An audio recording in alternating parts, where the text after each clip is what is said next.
ಈ ಒಂದು ಮಿಕ್ಸಿ ಜಾರಿಗೆ ನಾನು 1 ಬಟ್ಲಾಗಷ್ಟು ಸಣ್ಣ ರವೆ, ಏನು ಉಪ್ಪಿಟ್ಟು ರವೆ ಅಂತ ಕರಿತೀವಲ್ಲ ರೀ, ಇದು ಇದ್ರಷ್ಟೇ ಮಿಕ್ಸಿಗೆ ಹಾಕೋರಿ. ಚಿರೋಟಿ ರವೆ ಇದ್ರೆ ಅದನ್ನು ಹಾಗೇನೆ ತೊಗೋರಿ. ಇದು ಸ್ವಲ್ಪ ಚಿರೋಟಿ ರವೆಗಿಂತ ದಪ್ಪ ಇರ್ತದೆ ಅಂಥೇಳಿ ನಾನು ಇದನ್ನೊಂದು ಸ್ವಲ್ಪ ಮಿಕ್ಸಿಗೆ ಹಾಕಿ ತೊಗೋತೀನಿ ರೀ. ಈಗ ಇದನ್ನು ಗ್ರೈಂಡ್ ಮಾಡ್ಕೊತೀನಿ ರೀ. ನೋಡಿ, ಇದು ಈಗ ಗ್ರೈಂಡಾಗಿ ರೆಡಿ ಆಗ್ಯದ ರೀ. ಇದು ಇದ್ರಷ್ಟೇ ಮಿಕ್ಸಿಗೆ ಹಾಕೋರಿ. ಇದನ್ನು ನಾನು ಆಮೇಲೆ ಯೂಸ್ ಮಾಡ್ತೀನಿ ಅನ್ಕತಕ ಇದನ್ನು ಸೈಡಿಗೆ ಇಡ್ತೀನಿ ರೀ. ಈಗ ಒಂದು ಪ್ಯಾನ್ಗೆ ನಾನು ಯಾವ ಬಟ್ಲೆ ರವೆ ತೊಗೊಂಡಿನಲ್ರಿ ಅದರಲ್ಲೇ 2 ಬಟ್ಲಾಗಷ್ಟು ನೀರನ್ನು ಹಾಕ್ತಾಯಿದ್ದೀನಿ. ಅಂದರೆ 1 ರವೆಗೆ 2 ನೀರನ್ನು ಹಾಕ್ರಿ. ರುಚಿಗೆ ತಕ್ಕಷ್ಟು ಉಪ್ಪು,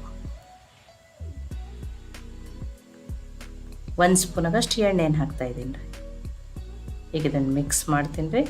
ಉಪ್ಪು ಕರಗಲಿ ಮತ್ತು ಇದು ನೀರು ಕುದಿ ಬರಲಿ ರೀ. ನೋಡಿ, ನೀರು ಕುದಿ ಬಂದದ್ರಿ. ಗ್ಯಾಸನ್ನು ಲೋ ಫ್ಲೇಮ್ದಲ್ಲಿ ಇಡ್ತೀನಿ. ಅದೇನು ರವೆಯನ್ನು ಗ್ರೈಂಡ್ ಮಾಡ್ಕೊಂಡ್ರಿ ಅದನ್ನು ಹಾಕ್ತೀನಿ. ನೋಡಿ, ಈಗ ಇದನ್ನು ನೀಟಾಗಿ ಅದ್ರ ಜೊತೆ ಮಿಕ್ಸ್ ಮಾಡೋಣ. ನೋಡಿ, 1 ಬಟ್ಲ್ ರವೆಗೆ 2 ಬಟ್ಲಾಗಷ್ಟೇ ನೀರನ್ನು ಹಾಕ್ರಿ. ನೋಡಿ, ಅದನ್ನು ಚೆನ್ನಾಗಿ ಮಿಕ್ಸ್ ಮಾಡೋಣ. ನೋಡಿ, ಈ ರೀತಿ ಪಾತ್ರೆ ತಳ ಬಿಡೋವರೆಗೂ ಅದನ್ನು ಬೇಯಿಸ್ಕೊರಿ. ನೋಡಿ, ಇಷ್ಟು ಕರೆಕ್ಟಾಗಿ ರೆಡಿ ಆಗಿದ್ರೆ ಸಾಫ್ಟ್ ಆಗಿದೆ. ಗ್ಯಾಸನ್ನು ಆಫ್ ಮಾಡೀನಿ. ಇದನ್ನು ಸೈಡಿಗೆ ಇಡ್ತೀನಿ. ಒಂದು ಸ್ವಲ್ಪ ಹೊತ್ತು ಆರಲಿ, ನಾನು ಇದನ್ನು ಆಮೇಲೆ ಯೂಸ್ ಮಾಡ್ತೀನಿ ರೀ. ಇನ್ನೊಂದು ಪ್ಯಾನ್ಗೆ ನಾನು 1 ಸ್ಪೂನಾಗಷ್ಟು ಎಣ್ಣೆಯನ್ನು ಹಾಕ್ತಾಯಿದ್ದೀನಿ ರೀ. ಎಣ್ಣೆ ಕಾಯಿಲಿ ರೀ. ಎಣ್ಣೆ ಕಾಯ್ದ್ಮೇಲೆ 1 ಸ್ಪೂನಾಗಷ್ಟು ಜೀರಿಗೆನ ಹಾಕ್ತಾಯಿದ್ದೀನಿ. ಜೀರಿಗೆ ಫ್ರೈ ಆಗಲಿ ರೀ. ಜೀರಿಗೆ ಫ್ರೈ ಆದಮೇಲೆ 1 ಈರುಳ್ಳಿಯನ್ನು ಸಣ್ಣದಾಗಿ ಕಟ್ ಮಾಡಿ ಹಾಕ್ತಾಯಿದ್ದೀನಿ ರೀ. 3 ಮೆಣಸಿನ್ಕಾಯಿ ಹಾಕ್ತಾಯಿದ್ದೀನಿ. ಖಾರ ನೀವು ನೋಡ್ಕೊಂಡು ಹಾಕೋರಿ. ತುಂಬ ಖಾರ ಬೇಡಂದ್ರೆ 2 ಮೆಣಸಿನ್ಕಾಯನ್ನೇ ಹಾಕಿರಿ. ಆ ಈರುಳ್ಳಿಯನ್ನು ಹಸಿ ವಾಸನೆ ಹೋಗೋವರೆಗೂ ಸಾಫ್ಟ್ ಆಗೋವರೆಗೂ ಬೇಯಿಸ್ಕೊತೀನಿ ರೀ. ಕಲರ್ ಏನು ಚೇಂಜ್ ಆಗೋದು ಬೇಡ. ಹೈ ಫ್ಲೇಮ್ದಲ್ಲಿ ಇಟ್ಟು ಒಂದು 2 ನಿಮಿಷಕ್ಕಷ್ಟು ಬೇಯಿಸ್ಕೊಂಡಿದ್ದೀನಿ ರೀ ನಾನು. ನೋಡಿ, ಈಗ ಈರುಳ್ಳಿ ಸಾಫ್ಟ್ ಆಗಿದೆ. ಇಲ್ಲಿ 1 ಸ್ಪೂನಾಗ ಜಿಂಜರ್ ಗಾರ್ಲಿಕ್ ಪೇಸ್ಟನ್ನು ಹಾಕ್ತಾಯಿದ್ದೀನಿ. ಅದನ್ನು ಹಸಿ ವಾಸನೆ ಹೋಗೋವರೆಗೂ ಬೇಯಿಸ್ಕೊಳ್ಳೋಣ ರೀ. ನೋಡಿ, ಈಗ ಜಿಂಜರ್ ಗಾರ್ಲಿಕ್ ಪೇಸ್ಟನ್ನು ಬೇಯ್ದದ್ರಿ. ಇದಕ್ಕೆ ನಾನಿಲ್ಲಿ ಒಂದು 2 ಬಟ್ಲಾಗಷ್ಟು ಸಣ್ಣದಾಗಿ ಕ್ಯಾಬೇಜನ್ನು ಕಟ್ ಮಾಡಿ ಹಾಕ್ತಾಯಿದ್ದೀನಿ ರೀ. ಮತ್ತು ನಿಮ್ಗೆ ಯಾವ ವೆಜಿಟೇಬಲ್ಸ್ ಇಷ್ಟನೋ ಆ ವೆಜಿಟೇಬಲ್ಸನ್ನು ನೀವು ಹಾಕ್ಬೋದು. ಮತ್ತು ಕ್ಯಾಬೇಜ್ ಇದ್ದತ್ತೇನೆ ಏನಿಲ್ಲ, ನೀವು ಆಲೂಗಡ್ಡೆ ಸ್ಟಫಿಂಗು ಮಾಡ್ಕೋಬೋದು ಅಥವಾ ಪನ್ನೀರ್ ಸ್ಟಫಿಂಗ್ ಆದ್ರೂ ಮಾಡ್ಕೋಬೋದು. 1 ಕ್ಯಾರೆಟನ್ನು ತುರಿದ್ಬಿಟ್ಟು ಹಾಕ್ತಾಯಿದ್ದೀನಿ ರೀ. ಇಲ್ಲಿ ಪೀಸ್ ಹಾಕ್ಬೋದು, ಕ್ಯಾಪ್ಸಿಕಮ್ ಹಾಕ್ಬೋದು. ರುಚಿಗೆ ತಕ್ಕಷ್ಟು ಉಪ್ಪು ಮತ್ತು ವೆಜಿಟೇಬಲ್ಸ್ ಹಾಕಿದ್ಮೇಲೆ ಉಪ್ಪು ಹಾಕೋದ್ರಿಂದ ವೆಜಿಟೇಬಲ್ಸು ಬೇಗನೆ ಸಾಫ್ಟ್ ಆಗ್ತಾವೆ ರೀ. ಈಗ ಆ ಉಪ್ಪನ್ನು ವೆಜಿಟೇಬಲ್ಸ್ ಜೊತೆ ಮಿಕ್ಸ್ ಮಾಡ್ಕೊಂಡಿದ್ದೀನಿ. ಈಗ ಮುಚ್ಚಿ ಲೋ ಫ್ಲೇಮ್ದಲ್ಲಿಟ್ಟು 2 ನಿಮಿಷ ಬೇಯಿಸ್ಕೊತೀನಿ ರೀ. ನೋಡಿ, 2 ನಿಮಿಷ ಆದಮೇಲೆ ನೋಡಿ ಕ್ಯಾಬೇಜು ಎಲ್ಲ ಸಾಫ್ಟ್ ಆಗ್ಯದ ರೀ ಮತ್ತಷ್ಟು. ನೋಡಿ, ಈಗ ಮಸಾಲೆಗಳನ್ನು ಹಾಕ್ತೀನಿ. ಮಸಾಲೆಗಾಗಿ 1 ಸ್ಪೂನಾಗಷ್ಟು ಧನಿಯಾ ಪೌಡ್ರನ್ನ ಹಾಕ್ತಾಯಿದ್ದೀನಿ ರೀ. 1 ಸ್ಪೂನಾಗಷ್ಟು ರೆಡ್ ಚಿಲ್ಲಿ ಪೌಡ್ರ್ ಹಾಕ್ತಾಯಿದ್ದೀನಿ. ಹಸಿಮೆಣ್ಸಿನ್ಕಾಯಿ ಹಾಕಿರೋದ್ರಿಂದ ಖಾರ ನೀವು ನೋಡ್ಕೊಂಡು ಹಾಕೋರಿ. 1 ಸ್ಪೂನಾಗಷ್ಟು ಗರಂ ಮಸಾಲ. ಇಲ್ಲಿ ನೀವು ಪಾವ್ ಭಾಜಿ ಮಸಾಲನೂ ಹಾಕ್ಬೋದು. 1 ಸ್ಪೂನಾಗಷ್ಟು ಚಾಟ್ ಮಸಾಲ ಹಾಕ್ತೀನಿ. ಚಾಟ್ ಮಸಾಲ ಇಲ್ಲಾಂದ್ರೆ ನೀವು 1 ಸ್ಪೂನಾಗಷ್ಟು ನಿಂಬೆ ರಸನಾದ್ರೂ ಹಾಕಿರಿ. ಈ ಮಸಾಲೆಗಳನ್ನ ಲೋ ಫ್ಲೇಮ್ದಲ್ಲಿಟ್ಟೇ ಬೇಯಿಸ್ಕೊತೀನಿ ರೀ. ಲೋ ಫ್ಲೇಮ್ದಲ್ಲೇ ಒಂದು 2 ನಿಮಿಷ ಆಗಷ್ಟು ಬೇಯಿಸ್ಕೊತೀನಿ ರೀ. ಮಸಾಲೆ ಎಷ್ಟು ಚೆನ್ನಾಗಿ ಬೇಯ್ತಲ್ಲ ಸ್ಟಫಿಂಗ್ನು ಅಷ್ಟು ಚೆನ್ನಾಗಿ ಆಗ್ತದೆ ರೀ ಅದು. ನೋಡಿ, ಈಗ ಇದು ಬೇಯ್ದದ ರೀ. ಇದಕ್ಕೆ ನಾನು ಬೈಂಡಿಂಗ್ ಸಲುವಾಗಿ 1 ಸ್ಪೂನಾಗಷ್ಟು ಕಡಲೆ ಹಿಟ್ಟು ಅಥವಾ ಕಡಲೆಬೇಳೆ ಹಿಟ್ಟನ್ನು ಹಾಕ್ತಾಯಿದ್ದೀನಿ ರೀ. ಈಗ ಇದನ್ನು ಮಿಕ್ಸ್ ಮಾಡೋಣ ರೀ. ಮತ್ತು ಲೋ ಫ್ಲೇಮ್ದಲ್ಲಿಟ್ಟಿನ ಒಂದು 2 ನಿಮಿಷ ಬೇಯಿಸ್ಕೊತೀನಿ ರೀ. ಆ ಕಡಲೆ ಹಿಟ್ಟಿನ ಹಸಿ ಅಂಶ ಹೋಗ್ಬೇಕು ರೀ. ಆ ಕಡಲೆ ಹಿಟ್ಟನ್ನು ಹುರಿದಂಗೆ ಆಗಬೇಕು. ಆವಾಗ ಟೇಸ್ಟ್ ಚೆನ್ನಾಗಿ ಬರ್ತದೆ ರೀ. ಅದು ಹುರಿದ್ಮೇಲೆ ಒಂದು ಸ್ವಲ್ಪ ಕೊತ್ತಂಬರಿ ಸೊಪ್ಪನ್ನು ಹಾಕೋತಾ ಇದ್ದೀನಿ. 1 ಸ್ಪೂನಾಗಷ್ಟು ಪಿಜ್ಜಾ ಸಾಸನ್ನು ಹಾಕ್ತಾಯಿದ್ದೀನಿ. ನೀವು ಅಥವಾ ಟೊಮ್ಯಾಟೊ ಸಾಸನ್ನಾದರೂ ಹಾಕ್ಬೋದು. ಇಲ್ಲ 2, ಇಲ್ಲಾಂದ್ರೆ ನೀವು ಒಂದು ಅರ್ಧ ಸ್ಪೂನಾಗ ಸಕ್ಕರೆನ ಹಾಕಿರಿ. ಅದು ಟೇಸ್ಟ್ ಚೆನ್ನಾಗಿ ಬರುತ್ತೆ. ಈಗ ಸಾಸು ಕೊತ್ತಂಬರಿ ಎಲ್ಲನೂ ಚೆನ್ನಾಗಿ ಮಿಕ್ಸ್ ಮಾಡ್ಕೊಂಡಿದ್ದೀನಿ. ಈಗ ಸ್ಟಫಿಂಗ ರೆಡಿ ಆಗಿದೆ. ನಾನು ಗ್ಯಾಸನ್ನು ಆಫ್ ಮಾಡ್ತೀನಿ. ಇದನ್ನು ಆರಲಿ. ಇದನ್ನು ಅನ್ಕತಕ್ಕ ಸೈಡ್ ಇಡ್ತೀನಿ. ಈಗ ನೋಡಿರಿ ರವೆ ಅರೆದ್ರಿ. ನೋಡಿ, ಕೈಗೆ ಎಣ್ಣೆ ಹಚ್ಕೊಂಡು ಇದನ್ನು ಚೆಂದಾಗಿ ನಾದ್ಕೊರಿ. ಭಾರ ಹಾಕಿ ಚೆಂದಾಗಿ ನಾದೋದ್ರಿಂದ ತುಂಬಾ ಸಾಫ್ಟ್ ಆಗ್ತದೆ. ನೋಡಿ, ಭಾರ ಹಾಕಿ ಚೆಂದಾಗಿ ನಾದ್ರಿ ಅದನ್ನು. ನೋಡಿ, ಎಷ್ಟು ನಾದ್ತೀರ ಅಷ್ಟು ಸಾಫ್ಟ್ ಆಗ್ತದೆ ಅದು. ನೋಡಿ ನೋಡಿ ಎಷ್ಟು ಚೆನ್ನಾಗಿ ಎಷ್ಟು ಸಾಫ್ಟ್ ಬಂದದ ನೋಡಿರಿ. ನೋಡಿರಿ, ಈ ರೀತಿಯೇ ಆಗ್ಬೇಕು ರೀ. ಇದು ಕರೆಕ್ಟಾಗಿ ರೆಡಿ ಆಗ್ಯದ್ರಿ. ಈಗ ಇಲ್ಲಿ ಸ್ವಲ್ಪ ಹಿಟ್ಟನ್ನು ತೊಗೋತೀನಿ ರೀ. ನೋಡಿ, ಕೈಗೆ ಒಂದು ಸ್ವಲ್ಪ ಎಣ್ಣೆ ಹಚ್ಕೊಂಡು ನೀವು ಇಲ್ಲಿ ಲಟ್ಟಿಸಿನೂ ಮಾಡ್ಕೋಬೋದು. ನಾನಿಲ್ಲಿ ಕೈಯಿಂದನೇ ನೋಡಿ ಈ ರೀತಿ ಮಾಡಿ ತೋರಿಸ್ತೀನಿ ರೀ. ನಿಮಗೆ ಯಾವ್ದು ಈಸಿನೋ ಆ ರೀತಿ ನೀವು ಮಾಡಿ ಸ್ಟಫಿಂಗ್ ಮಾಡ್ಕೊರಿ. ನೋಡಿ, ಕೈಯಲ್ಲಿನೇ ಈ ರೀತಿ ಮಾಡಿಕೊಂಡು ಈಗ ಇದಕ್ಕೆ ಸ್ಟಫಿಂಗನ್ನು ಹಾಕೊಂಡ್ರಿ. ಆ ಎಲೆ ಎಷ್ಟು ಹಿಡಿಸ್ತದಲ್ಲ ಅಷ್ಟೇ ನೋಡಿ ಸ್ಟಫಿಂಗನ್ನು ಹಾಕೋರಿ. ನಿಮಗೆ ಆಲೂಗಡ್ಡೆ ಸ್ಟಫಿಂಗ್ ಇಷ್ಟ ಅಂದ್ರೆ ಅದನ್ನು ಮಾಡ್ಕೊರಿ, ಪನ್ನೀರ್ ಮಾಡ್ಕೊರಿ. ನಿಮಗೆ ಇನ್ನೂ ಹೆಲ್ದಿ ಆಗಿಸ್ಬೇಕು.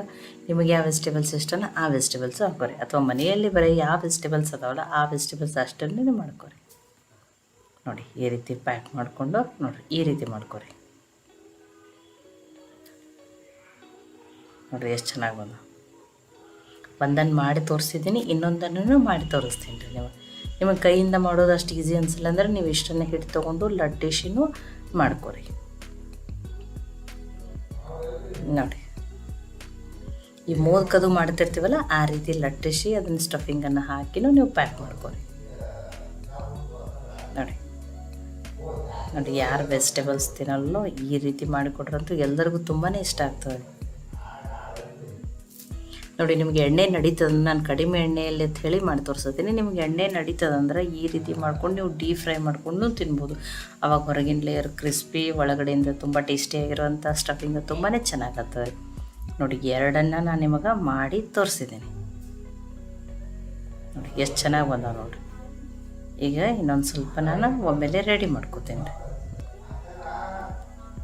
ನೋಡಿ, ಒಮ್ಮೆಲೆ 5 ರೆಡಿ ಮಾಡಿ ಇಟ್ಕೊಂಡಿದ್ದೀನಿ ರೀ. ಈಗ ಇನ್ನೊಂದು ಸ್ವಲ್ಪ ನಿಮಗೆ ರವೆ ಚೆನ್ನಾಗಿ ಬೇಯ್ದಿರ್ತದೋ ಇಲ್ಲ ಅದಕ್ಕೆ ನಾನು ಇದನ್ನು ಸ್ಟೀಮ್ ಮಾಡಿ ತೊಗೋತೀನಿ ರೀ. ನೋಡಿ, ಸ್ಟೀಮ್ ಮಾಡಿ ಇದನ್ನು ಕಡಿಮೆ ಎಣ್ಣೆಯಲ್ಲಿ ಅಂತ ಹೇಳಿ ನಾನು ಸ್ಟೀಮ್ ಮಾಡಿ ತೋರಿಸಿ. ಇಲ್ಲ ನಿಮ್ಗೆ ಎಣ್ಣೆ ನಡೀತದಂದ್ರೆ ನೀವು ಡೀಪ್ ಫ್ರೈ ಮಾಡ್ಕೊಂಡು ತಿನ್ನಿರಿ, ಅದನ್ನೂ ಟೇಸ್ಟ್ ತುಂಬಾ ಚೆನ್ನಾಗಿರ್ತದೆ. ಈಗ ಇದನ್ನು ಹೈ ಫ್ಲೇಮ್ದಲ್ಲಿಟ್ಟೆ 5 ನಿಮಿಷ ಸ್ಟೀಮ್ ಮಾಡ್ಕೋತೀನಿ ರೀ. ಆ ಚಾಣಿಗೆ ಒಂದು ಸ್ವಲ್ಪ ನಾನು ಎಣ್ಣೆ ಹೆಚ್ಚಿನೂ ತೊಗೊಂಡಿನಿ ರೀ, ಅಂಟಲ್ಲ ಅಂತೇಳಿ. ನೋಡಿ, 5 ನಿಮಿಷ ಆದಮೇಲೆ ರವೆನೂ ಇನ್ನಷ್ಟು ಚೆನ್ನಾಗಿನೂ ಉಮ್ಕೊಯ್ದಿರ್ತದೆ. ನೋಡಿ, ಇವ್ನು ನಮ್ಗೆ ಒಟ್ಟು ಹೆಲ್ದಿನೇ ಬೇಕು, ಕಡಿಮೆ ಎಣ್ಣೆ ಬೇಕಂದ್ರೆ ಇವ್ನು ಬಿಸಿ ಬಿಸಿ ಹೀಗೇನೂ ತಿನ್ಬೋದು, ಕೊತ್ತಂಬರಿ ಚಟ್ನಿ ಜೊತೆ ಸಾಸ್ ಜೊತೆ ತಿನ್ಬೋದು. ತುಂಬಾ ಇದಕ್ಕೊಂದು ಸ್ವಲ್ಪ ಒಗ್ಗರಣೆ ಹಾಕೋತೀನಿ ರೀ. ಒಗ್ಗರಣೆ ಹಾಕೊಂಡಾಗ ಟೇಸ್ಟ್ ಇನ್ನೂ ಜಾಸ್ತಿ ಆಗ್ತದೆ ರೀ. ಈ ಒಂದು ಪ್ಯಾನ್ಗೆ ನಾನು ಸಣ್ಣ ಸ್ಪೂನಿಂದನೇ 1 ಸ್ಪೂನಾಗಷ್ಟು ಎಣ್ಣೆ ಹಾಕೀನಿ ರೀ. ಎಣ್ಣೆ ಕಾಯಲಿ ರೀ. ಎಣ್ಣೆ ಕಾಯ್ದ್ಮೇಲೆ 1/4 ಟೀ ಸ್ಪೂನಾಗ ಸಾಸಿವೆ, 1/4 ಟೀ ಸ್ಪೂನಾಗಷ್ಟೇ ಜೀರಿಗೆ ಹಾಕ್ತಾಯಿದ್ದೀನಿ. ಅವು ಫ್ರೈ ಆದಮೇಲೆ ಸ್ವಲ್ಪ ಕರಿಬೇವು, ಸ್ವಲ್ಪ 1/4 ಟೀ ಸ್ಪೂನಾಗಷ್ಟು ಅರಿಶಿನ, ಒಂದು ಸ್ವಲ್ಪ ಚಿಲ್ಲಿ ಫ್ಲೆಕ್ಸ್, ಆಪ್ಷನ್ ರೀ ಇದು, ಆಪ್ಷನಲ್ ರೀ. ಚಿಲ್ಲಿ ಫ್ಲೆಕ್ಸ್ ಬೇಕಂದ್ರೆ ಹಾಕ್ಬೋದು, ಇಲ್ಲಾಂದ್ರೆ ಸ್ಕಿಪ್ ಮಾಡ್ಬೋದು. ಈಗ ಇವನ್ನ ಹಾಕ್ತಾಯಿದ್ದೀನಿ ರೀ. ಈ ರೀತಿ ಮತ್ತು ಬೇಯಿಸ್ಕೊಳ್ಳೋದ್ರಿಂದ ಸ್ವಲ್ಪ ಮೇಲಿನ ಲೇಯರು ಕ್ರಿಸ್ಪಿಯಾಗಿನೂ ಟೇಸ್ಟ್ ಚೆನ್ನಾಗಿ ಬರ್ತದೆ. ನೋಡಿ, ಅರಿಶಿನ ಕಲರ್ನು ಚೆನ್ನಾಗಿ ಬರ್ತದೆ ಅಂತ ಹೇಳಿ ಹಾಕೀನಿ ರೀ ನಾನು. ನೋಡಿ, ಎರಡೂ ಸೈಡನ್ನು ಚೆನ್ನಾಗಿ ಮಸಾಲೆನೂ ಸ್ವಲ್ಪ ಅಂಡಂಗೆ ಚೆನ್ನಾಗಿ ಬೇಯಿಸ್ಕೊಂಡ್ರಿ.